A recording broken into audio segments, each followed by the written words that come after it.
The marketing director smiled as he spoke.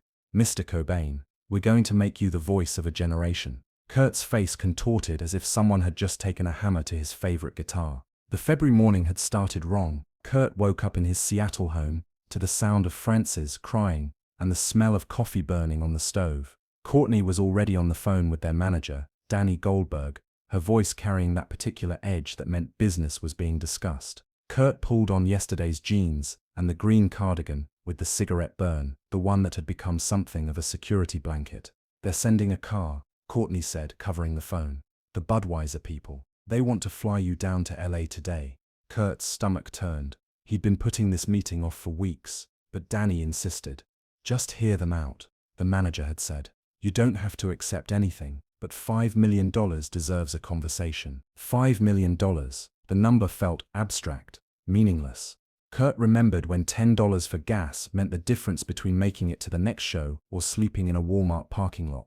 Now people threw around millions like they were discussing the weather. The flight to Los Angeles was a blur of Xanax and bourbon. Kurt hated flying, hated the feeling of being trapped in a metal tube thousands of feet above the ground. He pressed his face against the window and watched Seattle disappear beneath clouds that looked like dirty cotton.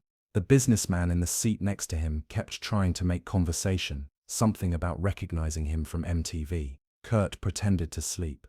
At LAX, a driver in a black suit held a sign with Cobain written in neat letters. The limo smelled like leather and air freshener, artificial freshness that made Kurt's headache worse. He rolled down the window despite the driver's obvious disapproval, letting the smoggy LA air fill the car. It was better than the fake luxury. The Budweiser building rose from downtown like a glass middle finger extended toward the sky. 47 floors of corporate ambition and marketing strategies.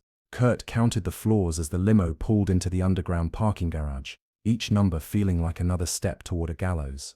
In the elevator, a Muzak version of Every Breath You Take played through hidden speakers. Kurt almost laughed at the irony. Sting had probably made more from that elevator music licensing than most bands made in their entire careers. The security guard who rode up with him kept stealing glances, probably trying to reconcile the MTV image with the disheveled reality standing before him. The 47th floor opened into a reception area that looked like it had been designed by someone who'd never experienced actual human comfort.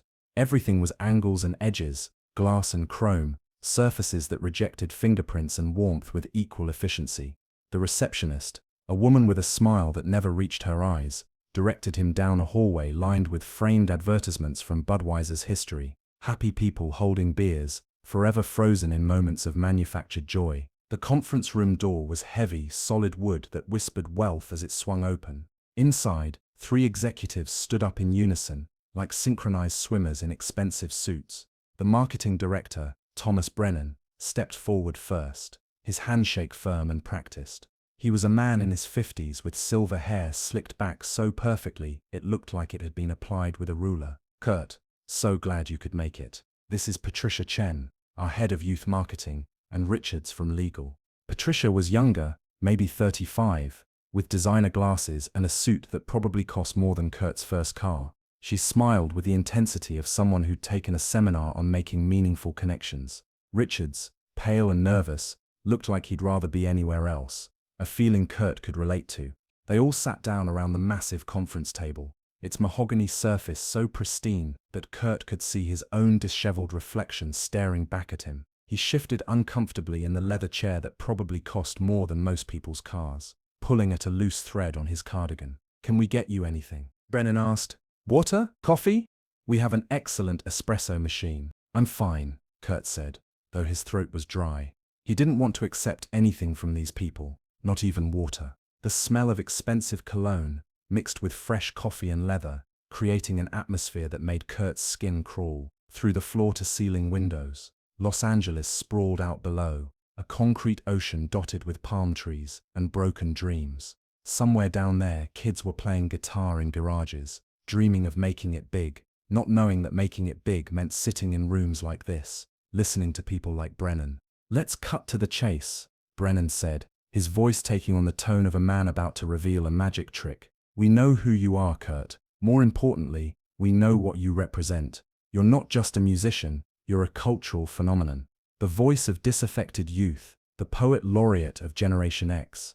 Kurt winced at each label, feeling them stick to him like price tags he couldn't peel off. He thought about the notebook in his jacket pocket, filled with lyrics that were anything but poetry, raw screams translated into words, pain given melody. These people wanted to package that pain, put it in a bottle, sell it for $3.99 at every convenience store in America. Patricia clicked something on her iPad, and suddenly the room filled with music. Nirvana's music. Smells Like Teen Spirit echoed off the glass walls, but it sounded wrong here, muted by the conference room's perfect acoustics. Kurt watched the executives nod along to the beat, and something inside him curdled. "Your streaming numbers are incredible," Patricia said, pulling up charts on the massive wall screen. Demographic penetration across all key markets, particularly strong with males 18–34, but surprising crossover with females in the same age bracket. You've achieved what every brand dreams of, authentic connection with a traditionally hard-to-reach audience. The word brand hung in the air like a slur. Kurt thought about the first time they'd played Teen Spirit live. In a club so small, the stage was just a corner of the room cleared of tables. The crowd had erupted, not because of demographic penetration or streaming numbers, but because the song meant something. It was a howl of frustration that everyone in that room understood in their bones. $5 million, Brennan said, sliding a folder across the table. That's our initial offer for a 3-year exclusive partnership. Your music in our commercials, some appearances at select events. We've already storyboarded the first campaign. The folder was heavy, bound in leather with the Budweiser logo embossed in gold. Kurt didn't touch it. He stared at it like it might bite him. This physical manifestation of everything he'd spent his life running from. His father had worked at the lumber mill until his back gave out, had drunk Budweiser every night to forget the pain. Kurt remembered the empty cans piling up in the garage, monuments to working-class defeat. Patricia clicked again, and the massive screen flickered to life. There it was, a slick, high-production mock-up of what Budweiser envisioned. Young people in designer grunge, clean flannel shirts, artfully ripped jeans that had never seen actual wear, dancing in slow motion while Smells Like Teen Spirit played. The actors were beautiful in that generic way that suggested good genes and better dentistry. They held beer bottles like sacred totems, clinked them in perfect synchronization with Dave Grohl's drumbeat. Kurt watched in silence, his jaw clenching and unclenching. His fingers found the worn spot on his jeans where he always picked at when he was anxious, a habit from childhood that Courtney constantly nagged him about. The video continued. A young man who looked like a cologne model spray-painted rebel on a conveniently placed wall while sipping Budweiser. A girl with perfectly messed hair crowd-surfed in slow motion, a beer bottle somehow remaining upright in her hand throughout. The Nirvana logo appeared on screen, morphing slowly into the Budweiser crown. The tagline materialized in bold letters, "The King of Beers meets the Kings of Grunge." Richards cleared his throat, breaking the spell. "We've done extensive market research. Your demographic aligns perfectly with our target expansion into the alternative market, the punk aesthetic, but with purchasing power, anti-establishment sentiment, but stable enough to maintain brand loyalty. It's a goldmine." The word goldmine hung in the air like a bad note, discordant and sharp. Kurt's blue eyes, which moments ago had seemed unfocused and distant, suddenly sharpened. He leaned forward slightly, and for the first time since entering the room, he really looked at the 3 people across from him. He saw Brennan's wedding ring, wondered if his wife knew he spent his days turning rebellion into revenue. He saw Patricia's perfect manicure, imagined her practicing her pitch in the mirror that morning. He saw Richard's nervous tick, the way he kept touching his tie like it was a noose. "You think we're anti-establishment?" Kurt's voice was quiet, raspier than it sounded on recordings. It carried the weight of 1,000 late-night drives, 1,000 cigarettes smoked while writing lyrics on napkins. Patricia jumped in quickly, sensing an opening. "Absolutely. That's what makes this partnership so brilliant. Budweiser wants to embrace that authentic rebellious spirit. We're not trying to change who you are. We want to amplify your message, give it the platform it deserves." Kurt almost laughed. The idea of Budweiser amplifying anything besides liver damage and domestic violence statistics was so absurd it bordered on performance art. Instead, he picked up the contract, feeling the weight of its many pages. Premium paper, of course. Everything here was premium. Even the air felt expensive, filtered and climate-controlled to perfection. He thought about his childhood home in Aberdeen, where the roof leaked and the walls were so thin you could hear every fight, every sob, every beer can hitting the wall. He thought about sleeping under bridges when his welcome wore out at friends' houses, using his guitar case as a pillow. He thought about the van during Nirvana's first tours, Chris' feet in his face, Dave snoring in the driver's seat, the smell of unwashed bodies and hope mixed together. "Tell me," Kurt said, setting the contract down without opening it. "What's rebellious about a multinational corporation? What's anti-establishment about a company that's been established since 1876? Brennan's smile never wavered, but something flickered behind his eyes. "Kurt, can I call you Kurt? I get it, you're worried about selling out.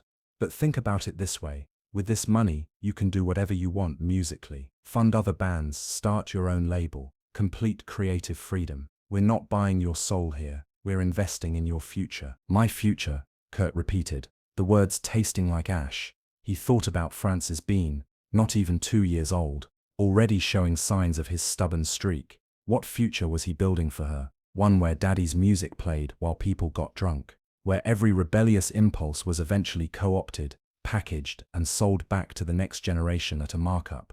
The fluorescent lights hummed overhead, casting everything in a sterile glow that made his eyes hurt. Kurt noticed a framed photo on the wall, the Budweiser Clydesdales, majestic and proud, pulling their load across America. He wondered if they knew they were slaves, or if they'd been broken so thoroughly they'd forgotten what freedom felt like. Was that what this was? The moment of breaking? "You know," Kurt said, his voice gaining an edge. "When I was 15, I spent a night under the Young Street Bridge in Aberdeen. It was December, fucking freezing. I had this guitar I'd bought from a pawn shop, missing 2 strings. The guy who sold it to me said it wasn't worth fixing, but it was all I could afford." The executives exchanged glances. This wasn't going according to the script they'd rehearsed in their morning meeting. Patricia's fingers hovered over her iPad, probably wanting to take notes on this authentic backstory for future marketing use. Kurt continued, lost in the memory. "I played until my fingers bled, literally bled, because it was the only thing that made sense. The cold was so bad I couldn't feel my feet, but when I was playing, none of it mattered. There was this moment, maybe 3 in the morning, when a train went by overhead. The whole bridge shook, and for a second, I thought it might collapse, but I kept playing." He paused, looking at each of them in turn. "That's when I realized something. The pain in my fingers, the cold, the hunger, the fear, none of it mattered when I was playing. The music wasn't something I did, it was something I was. It was the only honest thing in a world full of lies." Richards shifted uncomfortably in his chair. The leather creaked, the only sound in the room besides the endless hum of corporate machinery. Somewhere in the building, other meetings were happening, other souls were being negotiated for, other rebellions were being packaged for mass consumption. "That honesty," Kurt said, standing up abruptly, the leather chair rolling backward, "is not for sale." Patricia's hand moved instinctively toward the security button under the table, a practice motion she'd probably never had to complete. Brennan waved her off, his expression shifting from salesman to something harder to read. "You want to know what I think about your $5 million? Kurt asked, picking up the contract. For a moment he just held it, feeling its weight, its promise, its chains. He thought about all the things that money could buy: studio time, equipment, security for his family. He thought about all the things it would cost. Every time someone heard their music, they'd think of beer. Every rebellious kid would wonder if rebellion was just another marketing strategy. Then, with deliberate slowness, he tore it in half. The sound of ripping paper filled the conference room, like feedback from an overdriven amp. He tore it again, and again, until the $5 million offer was confetti on the pristine table. "No amount of money is worth becoming a dancing monkey for a beer company," Kurt said, dropping the pieces. They landed with a whisper, but somehow it was the loudest sound in the room. Richards looked like he might faint. His face had gone the color of copy paper, and his hand trembled as he reached for his water glass. Patricia's mouth had formed a perfect curve of surprise, her composure finally cracking. But Brennan, to his credit, just nodded slowly, like a chess player acknowledging a superior move. "I respect that," the marketing director said, though his eyes said he thought Kurt was the biggest fool he'd ever met.